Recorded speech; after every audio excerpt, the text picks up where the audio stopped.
பாட்டி சொல்றாங்க, முத்து அப்பா அம்மா வந்திருக்காங்க பாருப்பா.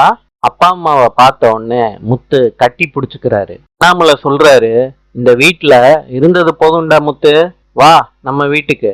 அதுக்கு முத்து சொல்றாரு, அப்பா நான் பாட்டி வீட்டிலே இருந்துடுறேன்ப்பா. அண்ணாமலையும் முத்துவ கன்வின்ஸ் பண்ண ட்ரை பண்றாரு. முத்து கேட்க மாட்டேறாரு. விஜயா முத்துவ வலுக்கட்டாயமா அவங்க பாட்டி வீட்டுல இருந்து கூட்டிட்டு வர்றாங்க அவங்க வீட்டுக்கு. விஜயா மனோஜுக்கு சாப்பாட பரிமாறிட்டு முத்து கிட்ட சொல்றாங்க, நீயே சாப்பாட எடுத்து வச்சுக்கன்னு சொல்லிட்டு போறாங்க. முத்து இத கேட்ட உடனே கடுப்பாயி பிளைட்ட உடைக்கிறாரு. இத பார்த்த விஜயா, முத்து உங்க பாட்டி வீட்டுக்கு போனதுல இருந்து ரவுடி ஆயிட்ட நீ சொல்லிட்டு முத்துவ போட்டு அடிக்கிறாங்க விஜயா.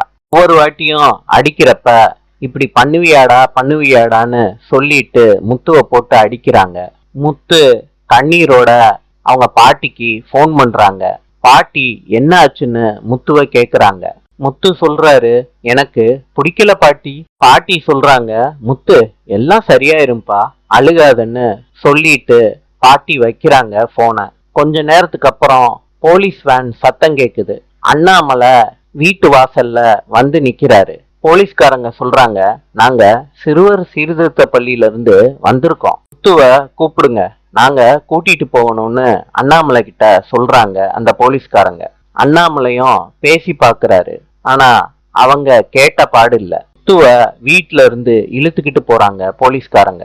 அண்ணாமலை சொல்றாரு, சார் அந்த பையன் ரொம்ப அழுகுறான் சார், நீங்க கூட்டிட்டு போகாதீங்க சார் அப்படின்னு சொல்றாரு. விஜயா சொல்றாங்க, முத்துவ கூட்டிட்டு போட்டுங்க, விடுங்க. முத்து அம்மா பேசுறத கேட்ட உடனே அதிர்ச்சி ஆயிடுறாரு.